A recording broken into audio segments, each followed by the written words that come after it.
চেরা দরুদের হার ভালোবেসে খোদা যারে দিল উপহার সালামের গজরা দরুদের হার ভালোবেসে খোদা যারে দিল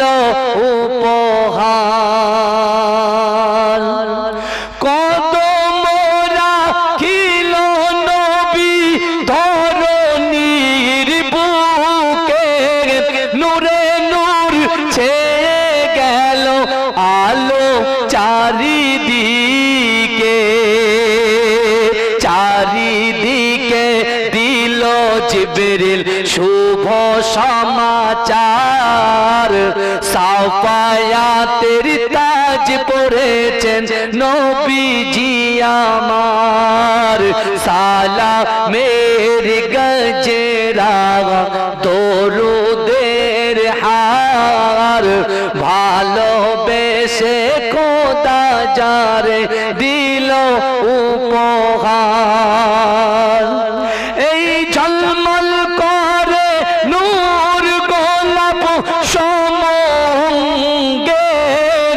যে নূর রয়েছে মিলে আল্লাহর সঙ্গে এই ঝলমল করে নূর গোলাপ সমঙ্গে যে নূর রয়েছে মিলে আল্লাহর সঙ্গে সঙ্গে ছিল নবুয়াতের নূরেরই সরকার সাফায়াতের তাজ পরেছেন নবীজি আমার এই নবীজির ভক্ত সব নবীজির দিওয়ানা নবীজির প্রিয় উম্মত দোজখী হবে না জোরে হবে না সুবহানাল্লাহ আরে জোরে হবে না সুবহানাল্লাহ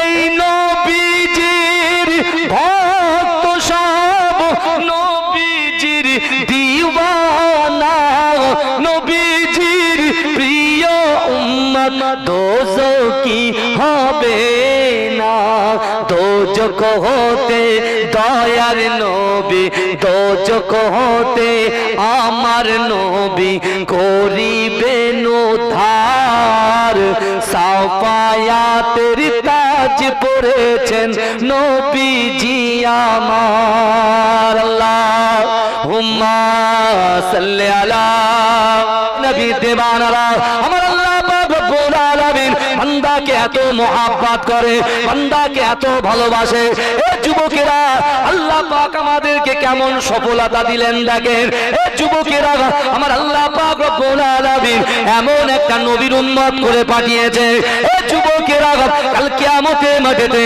কাল হাসরের মাঠেতে সকল নবীরা ইয়া নফসি ইয়া নফসি ইয়া নফসি করবে কিন্তু এ যুবকেরা আমার আপনার নবী দয়ার নবী জনাবে মুহাম্মদুর রাসূলুল্লাহ সাল্লাল্লাহু আলাইহি ওয়াসাল্লাম আমার দয়ার নবী কিয়ামতের মাঠেতে আল্লাহর কাছে বলবে ইয়া উম্মতি এ যুবকেরা হে নবী পাকের উম্মত উম্মতিরা আমার আল্লাহ পাক রব্বুল আলামিনের কাছে আমার দয়ার নবী আমাদের জন্য শাফাত করবে এ যুবকেরা সেই রাসূলুল্লাহ যখন মক্কা জমিনে দ্বীন প্রচার শুরু করেছে কোরআন প্রচার শুরু করেছে এ যুবকেরা আবু জেহেল আবু লাহাব উতবা শাইবা শিবা মুগীরা খালিদরা সকলে আল্লাহ রাসূলকে মারার জন্য চক্রান্ত করে আল্লাহ রাসূলকে মিটিয়ে দেওয়ার জন্য চক্রান্ত করে কিন্তু না না না আমার দয়ার নবী নামাজের পাটিতে আমার আল্লাহর কাছে বরাবর বলতেন আল্লাহ পাক আমি সব কিছু সহ্য করতে পারি আমার উম্মত জাহান্নামে যাবে আমি রাসূলুল্লাহ এটা কখনো সহ্য করতে পারি না এজরে হবে না সুবহানাল্লাহ আমার রাসূল বলছে আল্লাহ আমি সব সহ্য করতে পারি আমার উম্মত জাহান্নামে যাবে আমি রাসূল সেটা সহ্য করতে পারি না। কিন্তু এই যুবক ভাইরা একটু ভালো করে বোঝার চেষ্টা করেন, এই দুনিয়াতে সফলতা অর্জন করার জন্য আমরা যে জিনিসগুলো বেছে নিয়েছি আদেও কি সফলতা অর্জন করা যাবে? ওই জিনিসগুলো বেছে ভালো করে বুঝতে হবে। যে পথটা আমি বেছে নিয়েছি, কি পথ? ব্যবসা বাণিজ্য, গোনা, এই যে রাস্তাটা আমরা বেছে নিয়েছি, এই রাস্তা বাছলে তো সফলতা আসবে না। সফলতা যদি অর্জন করতে হয়, আল্লাহ রাসূল সাল্লাল্লাহু আলাইহি ওয়াসাল্লাম বলেছে, হে আমার সাহাবারা, ইয়া আইয়ুহাল্লাযীনা আমানুত্তাকুল্লাহ, হে আমার বিশ্বাসী ঈমানদার বান্দারা। আল্লাহ বলছেন, রাসূলুল্লাহ সেটা সাহাবাদের কাছে বন্টন করে বললেন। আল্লাহ বলছেন, হে আমার সাহাবারা শোনো, আল্লাহ বলে দিচ্ছেন, হে আমার উম্মত, আমার বান্দা বান্দিরা, আমি আল্লাহ তোমাদেরকে বলছি, ওয়াত্তাকুল্লাহ, আমি আল্লাহ, আমাকে ভয় করো। এক নম্বর রাসূল বললেন আল্লাহকে ভয় করতে হবে।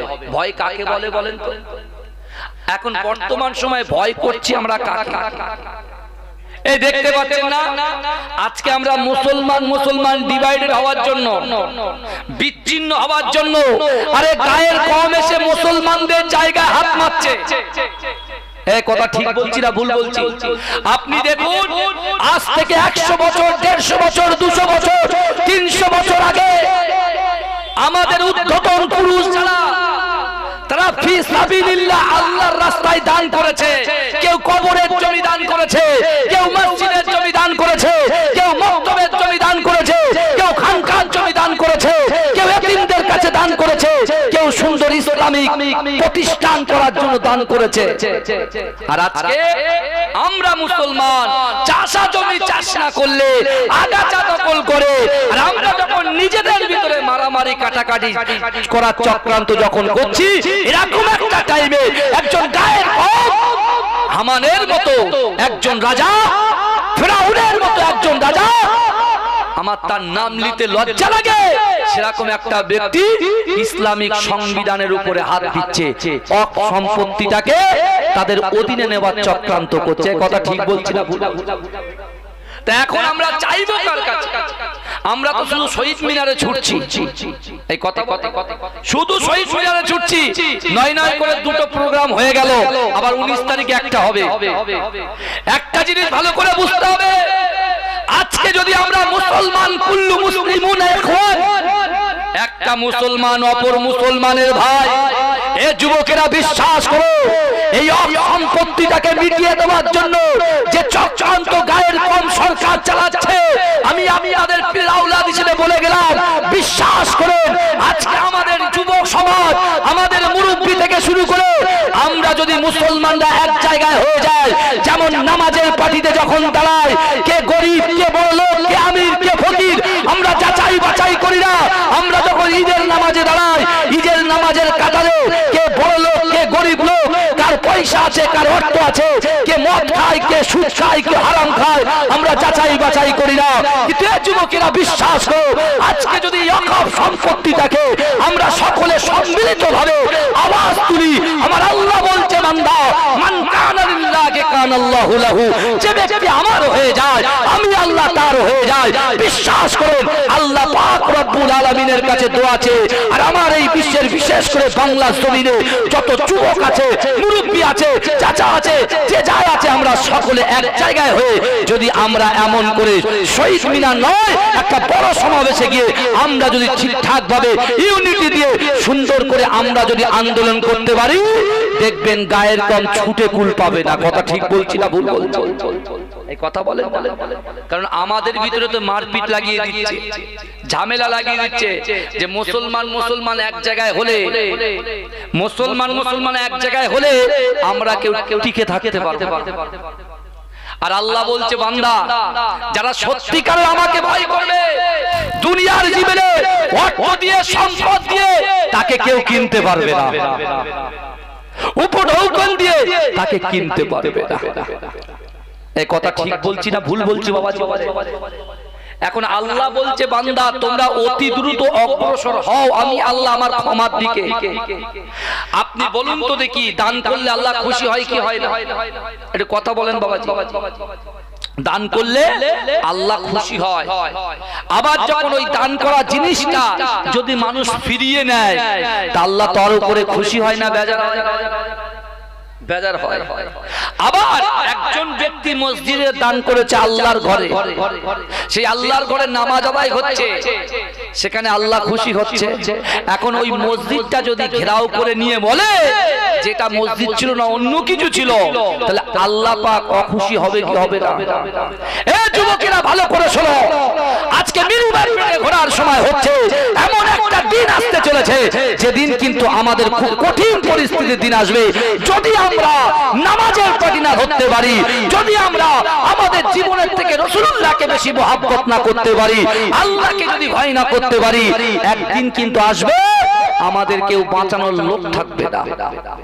কথা ঠিক বলছি না ভুল বলছি? যদি বাঁচতে চাই আসুন ভাই বসেন, কিছু কথা শুনে যান, কিছু কথা শুনে যান, কিছু নিয়ে যান। যখন জিহাদের ডাক দেওয়া হতো, আরে সাহাবারা সব সময় উৎকটে বসে থাকতো যে আল্লাহ রাসূল কখন জিহাদে যাবে আর রাসূলুল্লাহর সঙ্গে জিহাদে গিয়ে আমি শহীদ হয়ে যাব। এটাই ছিল তাদের তামান্না।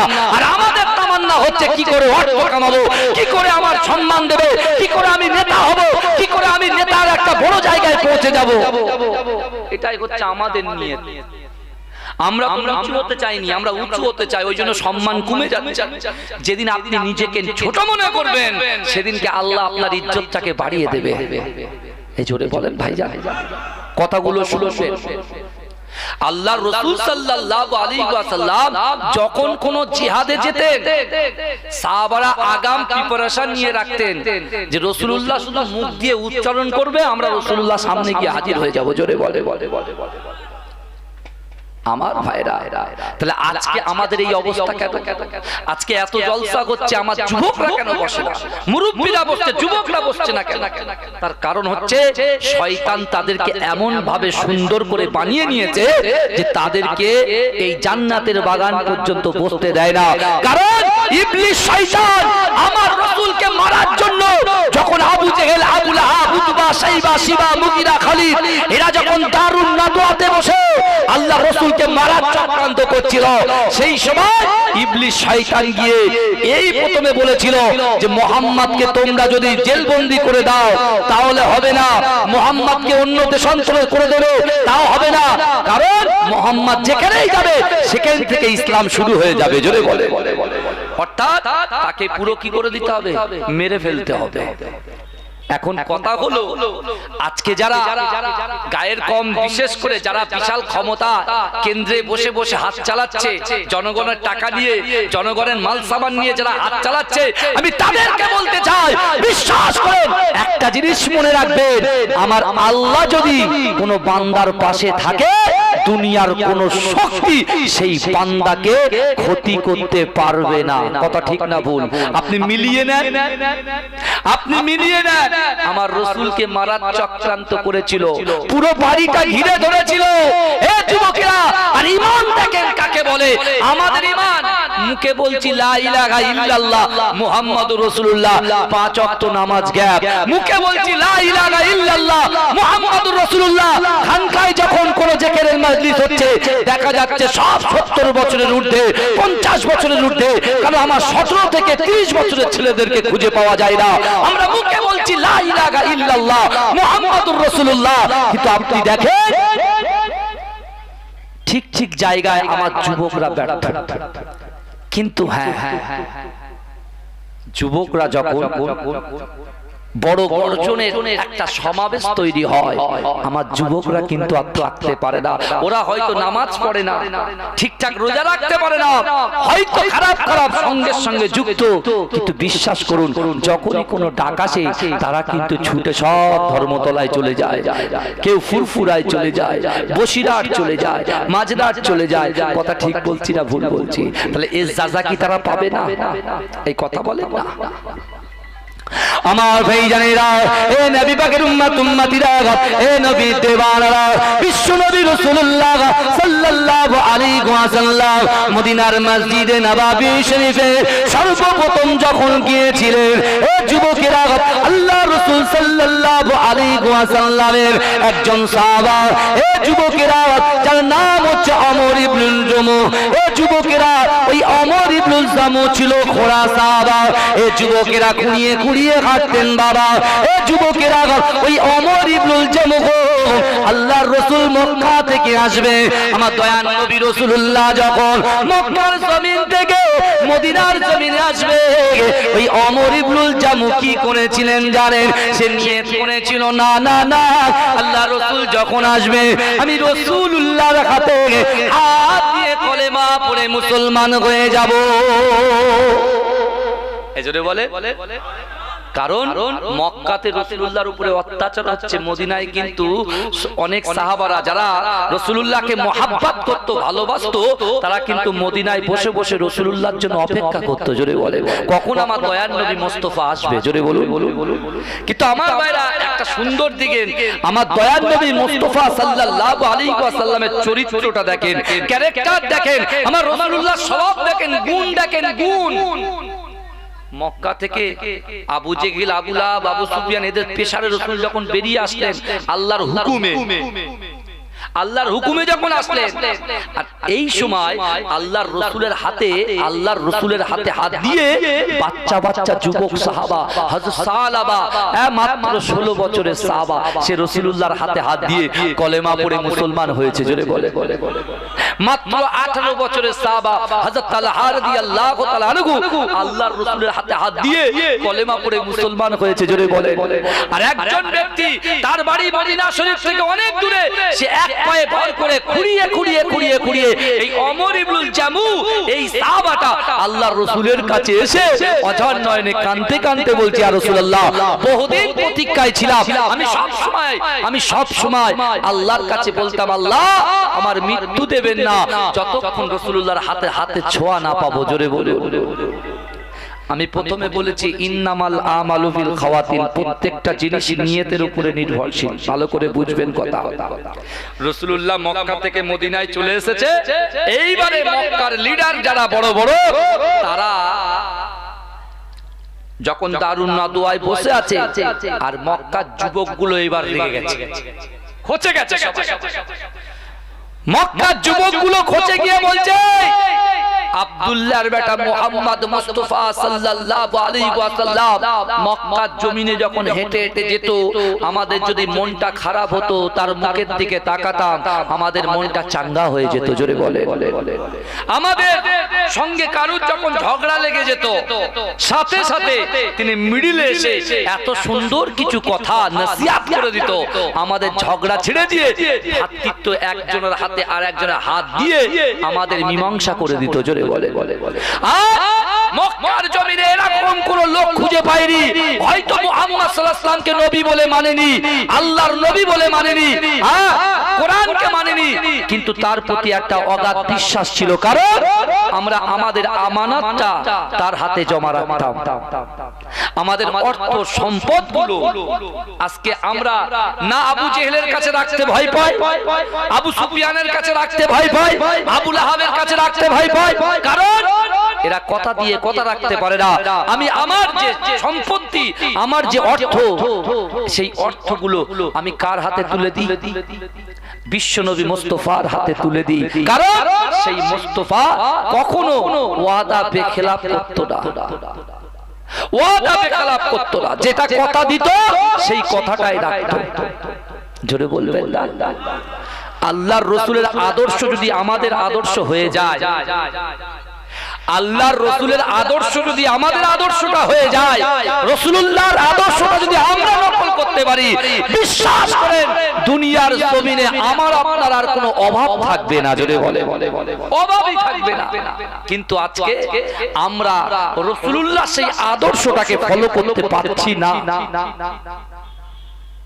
আমার ভাইজানেরা, এ নবী পাকের উম্মতিরা, এ নবী দেবানরা, বিশ্ব নবী রাসূলুল্লাহ যখন মদিনায় চলে আসলেন, এ যুবকেরা, মক্কার ওই সকল যুবকেরা বলছে না না, আবু জেহেল আবু লাহাবরা আল্লাহ রসুলকে মারার জন্য তার ঘরটা যে ঘিরে রেখেছিল, তার ঘরটাকে এমন করে দড়িয়ে দেওয়ার চক্রান্ত করেছিল।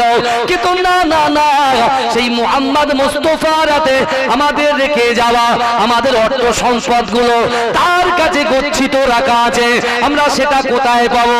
মুহাম্মদ তো এমন করে মদিনায় চলে গেছে। এ যুবকেরা, এ নবী পাকের উম্মতিরা, আল্লাহ রাসূল কেমন আমানতদার ছিলেন দেখেন। আমার দয়ার নবী রাসূলুল্লাহ তার সাহাবা আলীকে ডাকলেন, ও বাবা আলী, আমি রাসূলুল্লাহ, আমার সঙ্গে তুমি একটু সাক্ষাৎ করো। আলী হুজুর রাসূলুল্লাহর সামনে হাজির। আল্লাহ রাসূল বলছে, আলী না না না, আজই খবর হয়েছে আমার মক্কা থেকে মদিনায় চলে যেতে হবে। ও আলী তুমি শোনো, মক্কার যুবকগুলো, মক্কার মুরব্বিগুলো আমি রাসূলুল্লাহকে মহব্বত করে ভালোবেসে তাদের গচ্ছিত সম্পদগুলো আমি রাসূলুল্লাহ আমার কাছে আমানত হিসেবে রেখেছে। না না না, তারা তো আমাকে বিশ্বাস করে না ঠিকই, কিন্তু আমার উপরে তারা ভরসা করে। না না না না না, ও আলী শোনো শোনো, আমি রাসূল যখন বেরিয়ে যাব সকালবেলা তারা চিন্তায় পড়ে যাবে। না না না, ও আলী শোনো, আমি রাসূলুল্লাহ তাদের ওই গচ্ছিত সম্পদগুলো তোমার হাতে তুলে দিলাম, আর তুমি ওই গচ্ছিত সম্পদগুলো সুবে সাদেকের সময় সকালবেলা যখন হবে তাদেরকে ডেকে ডেকে ডেকে ডেকে এই মালগুলোকে বন্টন করে দেবে। এ যুবকেরা, আলী হুজুরের ঈমান কত মজবুত ছিল। এ যুবকেরা, এ আমার আম্মা জানো বোনেরা, একটু ভালো করে বোঝার চেষ্টা করেন আলী হুজুরের ঈমানের কত পাওয়ার ছিল। আল্লাহ রাসূল বলেছিল, আলী না না না, আজকে রাতের বেলা কাফেররা কিন্তু আমার ঘর ঘিরে ধরবে, যে কোনো মুহূর্তে আমাকে কতল করার চেষ্টা করবে, কিন্তু না না না, আমি রাসূলুল্লাহ তো আমার বেড়ে থাকবো না, আমার জায়গায় তোমাকে থাকতে হবে। ওই সময় আলী বলেছিল, ইয়া রাসূলুল্লাহ হাবিবাল্লাহ, না না না, আমি আলী আমার জীবনের থেকে আপনাকে বেশি মহব্বত করি। ইয়া রাসূলুল্লাহ হাবিবাল্লাহ, আমি মরতে রাজি আছি। না না না, কিন্তু আপনার অসম্মান হবে এটাতে আমি কখনো রাজি নয়। এজন্য বলে গায়ের কম কিন্তু আমার রাসূলকে অসম্মানিত করছে, আর আমরা শুধু ছেড়ে দিই। সেই স্ত্রী শুয়ে রয়েছে আর আর আর ডাকাতি করে, বুঝলেন, ডাকাতি করে চলে যাচ্ছে। তাই স্ত্রী বলছে, জানো তো আমি দেখছিলাম। বলে কি দেখছিলে? বলে কেন, আমার মাথার কাছ থেকে চাবিটা নিয়ে চোর চুরি করছে, আমি চাইলে দাঁড়াও আর একটু কি করে দেখি। এরকম দেখতে দেখতে দেখতে ও যেতাম দৌড়ে পালাবে, তাকে জাগে। আর আমরা বলছি দাঁড়াও, এখনো সময় আছে, আমরা ইউনিটি এক জায়গায় হব হব হব হব, এরকম করতে করতে সব যখন হয়ে যাবে সব শেষ। কথা ঠিক না ভুল? এখনো আমাদের সজাগ হতে হবে। এই যুবকেরা বিশ্বাস করো, এই চার কলিজার ভিতরে আল্লাহর ভয় থাকবে, রাসূলুল্লাহর মহব্বত থাকবে, আর বিশেষ করে নামাজের মাসাল্লায় বসে অন্তরের কথা, দুঃখের কথা, আপনার স্বপ্নের কথা, উদ্দেশ্যের কথা, আকাঙ্ক্ষার কথা যদি আল্লাহর সঙ্গে বলে, আমার রাসূল বলেছে ১৫০০ বছর আগে, আমি রাসূল বলছি তোমাদের অসম্ভব জিনিসগুলোকে আল্লাহ সম্ভব করে দেবে। জোরে বলে। আর ইমানদার কখনো কাউকে ভয় পায় না। যারা দুর্বল, ওই মুসাইলামা কাজ্জাব, বুঝতে না, এদের মতো ব্যক্তি যারা, উবাই ইবনে সুলুল, এদের মতো ব্যক্তি যারা, এরা কি করবে বলেন তো? এই ময়দানে যাবে, ইমাম সাহেবকে রেখে আবার পালাবে, যে মার খান আপনি খান, আমরা বেঁচে যাই। কিন্তু এ তো বোঝে না মৃত্যুর পরে আর একটা জীবন আছে আমাদের। কথা বলেন না, মৃত্যুর পরে দুনিয়া তো আমরা মৃত্যুবরণ করব, কিন্তু আখিরাতে তো মৃত্যু হবে না আমার আপনার।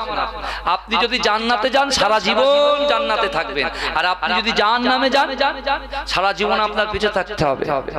মাত্র একটা যুবক ছেলে যখন একটা স্মোক করে বা স্মোকিং করে, যখন সিগারেট ধরাতে গিয়ে যখন দেশলাইটা ঠোকে, জাস্ট ওই কোনটা খুলে যদি একটু চোখে যায়, শেষে জ্বালা সহ্য করতে পারে। এই কথা ঠিক না ভুল? সাথে সাথে মিনারেল ওয়াটার দিয়ে জুমজাম চোখে মারে। আমি সেই সকল ভাইদেরকে বলছি, ছোট্ট একটা দেশলাইয়ের কোনার কাঠির ওই ছোট্ট বাদুরটাকে আপনি সহ্য করতে পারছেন না, আর আপনি জাহান্নামের আগুন সহ্য করবেন কি করে? এদিকে আপনার ভয় আছে, আপনি চোখে পানি মারছেন। তাহলে আপনি যদি নামাজ না পড়েন, আপনি যদি রোজা না করেন, আপনি যদি যাকাত না দেন, আপনি যদি দান খায়রাত না করেন, আপনি যদি রাসূলুল্লাহকে মুহাব্বত না করেন, আপনি যদি আল্লাহকে ভয় না করেন, আপনি যদি গীবত গিল্লা করেন, আপনি যদি পরকিয়া করেন, আপনি যদি গালাত ভিডিও গালাত সিনেমা যদি দেখেন, এই যুবকেরা আপনি বলেন আপনার তো ওই জাহান্নামে গিয়েই তো কষ্ট ভোগ করতে হবে। কথা খারাপ লাগছে নাকি বাবাজি? বলেন। আল্লাহ পাক রব্বুল আলামিন বলছেন, বান্দা ইন্নাল্লাহা লা ইগাইয়িরু মা বিকওমিন হাত্তা ইগাইয়িরু মা বিআনফুসিহিম। আল্লাহ বলছে, বান্দা তোমরা যে জাত যে কওম নিজে পরিবর্তন হবার চেষ্টা করে না, আমি আল্লাহ ওই জাতি ওই কওমকে কখনো জন্য পরিবর্তন ঘটাই না। আমি যদি মনে করি যে না আগে আল্লাহ পরিবর্তন করবে তারপর আমি হব, অত সহজ নয়। খিদা আপনার থাকতে হবে। ক্ষুধা যদি থাকে আল্লাহ সাহায্য আসবে, কারণ আল্লাহ আমাদেরকে কতটা ভালোবাসে দেখেন। এই যুবকেরা বিশ্বাস করো, কোরআনের সাথে বন্ধুত্ব করো, কোরআনটা খুলে দেখো। তুমি মোবাইলে টাইম দিচ্ছ, ফেসবুকে টাইম দিচ্ছ, হোয়াটসঅ্যাপে টাইম দিচ্ছ, একবার মোবাইলটা খুলে দেখো। আল্লাহ পাক রব্বুল আলামিন কোরআনটা খুলে দেখো। আল্লাহ বলছো, বান্দা শোন, আমি আল্লাহ বলছি, ওয়া হুয়া মাকুম আইনামা কুনতুম। বান্দা তোমরা যেখানে আমি আল্লাহ সেখানে। জোরে বলবেন না? মুমিন বান্দা আল্লাহকে ছাড়া কাউকে ভয় পায় না। আর যদি আল্লাহকে ভয় করে, আমরা তো সব থেকে বড় আনন্দদায়ক জিনিস কি হবে? কাল কিয়ামতের মাঠে আমার রাসূলুল্লাহ হাত ধরে দয়ার জান্নাতে নিয়ে যাবে, এই শখটা তার পূরণ হয়ে যাবে। জোরে বলে। শর্ত কি? আল্লাহকে ভয় করতে হবে, রাসূলকে মহব্বত করতে হবে, আর নামাজের পাটিতে নিজের মনের কথা, নিজের অন্তরের কথা আল্লাহর সঙ্গে শেয়ার করতে হবে। কথা ঠিক বলছি না ভুল বলছি? আলী হুজুর আল্লাহ রাসূল কি করলেন? মালগুলো দিয়ে চলে আসলেন। আলী হুজুর বলছে, ঈমান দেখে। আল্লাহ রাসূল বলে গেছে, তুমি মদিনায় গিয়ে আমার সাথে সাক্ষাৎ করবে। আলীকে রাসূলুল্লাহ জবান দিয়ে এই কথা বলেছে, তুমি মালগুলো বন্টন করে দিয়ে মদিনায় গিয়ে সাক্ষাৎ করবে। আলী হুজুর তখন বলছে, যখন কাফেররা তাকে ঘিরে ধরেছে, বহু কথা, কাফেররা যখন ঘিরে ধরেছে তখন বলছে, আলী তুমি ভয় পাচ্ছ না? ভয় কিসে? আল্লাহ রাসূল জবান দিয়ে যে কথা বলে আসমানের উপরে আল্লাহ কবুল করে নেয় না। আল্লাহ রাসূল জবান দিয়ে বলেছে, আলী মাল বন্টন করবে, মদিনায় গিয়ে আমার সঙ্গে সাক্ষাৎ করবে। যতক্ষণ পর্যন্ত আলী মক্কা ছেড়ে মদিনায় রাসূলুল্লাহর সামনে গিয়ে হাজিরা না দেবে, ততক্ষণ পর্যন্ত তোমরা মারা তো দূরের কথা, আজরাইল পর্যন্ত আমার জান কবজ করার সাহস পাবে না। জোরে বলে। এই ছিল তার ঈমান। জোরে বলা যাবে? তাকবীর দিন নারে তাকবীর, নারে তাকবীর। দরুদ শরীফ আল্লাহুম্মা সাল্লি আলা।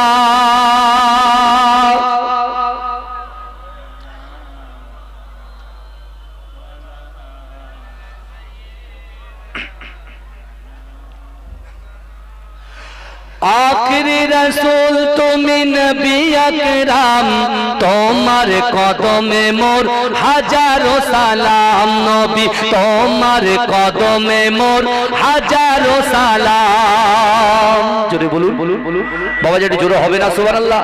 এটা জোরে হবে না? আখরি রাসূল তুমি নবী আকরাম, তোমার কদমে মোর হাজারো সালাম। নবী তোমার কদমে মোর হাজারো সালাম। বনের হরিণ আসমান জমিন সবাই তোমার চিনেছে, সবাই তোমায় চিনেছে। ওই আকাশের মেঘমালা ছায়া তোমার করেছে, ছায়া তোমার করেছে। বনের হরিণ আসমান জমিন সবাই তোমায় চিনেছে। ওই আকাশের মেঘমালা ছায়া তোমার করেছে, ছায়া তোমার করেছে। মিশকেরা তোর যার গায়ে রই গাম, মিশকেরা তোর যার গায়ে রই গাম। তোমার কদমে মোর হাজারো সালাম, তোমার কদমে মোর হাজারো সালাম নবী তোমার কদমে মোর হাজারো সালাম আখরি রাসূল তুমি নবী আকরাম তোমার কদমে মোর হাজারো সালাম নবী তোমার কদমে মোর হাজারো সালাম আবু বকর উসমান আলী সবাই তোমার দিওয়ানা সবাই তোমার দিওয়ানা বুকে গরম পাথর বেলা নবীজি রে বলে না নবীজি রে বলে না আবু বকর উসমান আলী সবাই তোমার দিওয়ানা বুকে পাথর গরম বেলা নবীজি রে বলে না অন্তরে গেঁথেছিল নূর নবীর নাম অন্তরে গেঁথেছিল নূর নবীর নাম তোমার কদমে মোর হাজারো সালাম নবী তোমার কদমে মোর হাজারো সালাম আখরি রাসূল তুমি নবী আকরাম তোমার কদমে মোর হাজারো সালাম নবী তোমার কদমে মোর হাজারো সালাম বোরক চড়ে দয়ার নবী মেরাজেতে গিয়েছে মেরাজেতে গিয়েছে পায়ের ধুলায় আল্লাহর আরশ ধন্য সেদিন হয়েছে ধন্য সেদিন হয়েছে বোরক চড়ে দয়ার নবী মেরাজেতে গিয়েছে পায়ের ধুলায় আল্লাহর আরশ ধন্য সেদিন হয়েছে ধন্য সেদিন হয়েছে জান্নাতের ঘরে ঘরে লেখা যার নাম জান্নাতের রুমে রুমে লেখা যার নাম তোমার কদমে মোর হাজারো সালাম নবী তোমার কদমে মোর হাজারো সালাম নবী তোমার কদমে মোর হাজারো সালাম আখরি রাসূল তুমি নবী আকরাম তোমার কদমে মোর হাজারো সালাম পাথর কাকর জাগার প্রেমে কলেমা দরুদ পড়েছে কলেমা দরুদ পড়েছে মুচকে হাসি দেখে কত বিমানে মানে নেচে মুচকে হাসি দেখে কত বেদিনী মানে নেচে বেদিনী মানে নেচে আমার নবীর সেই মধুমাখা নাম তোমার কদমে মোর হাজারো সালাম নবী তোমার কদমে মোর হাজারো সালাম আল্লাহুম্মা সাল্লি আলা কমিটির ছেলেরা কেউ আছে এসে তো উঠে গেলাম একবার দেখা করো আমার সাথে এসো আমার কাছে এসো দরুদ শরীফ পড়েন আল্লাহুম্মা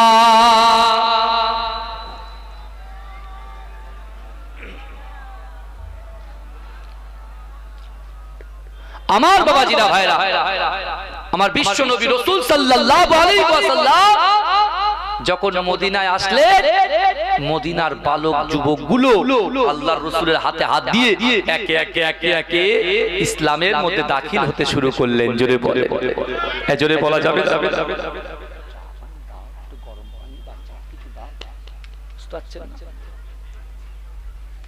আমার বাবাজি এখন বিশ্ব নবী রাসূলুল্লাহ যে যুবকগুলো তাদের অর্থ সম্পদগুলো আল্লাহর রাসূলের কাছে গচ্ছিত রেখেছিল রাসূল তো সেগুলো আলীর কাছে দিয়ে এসেছিল তাতে তারা মুক্ত হয়ে গিয়ে তারা একটা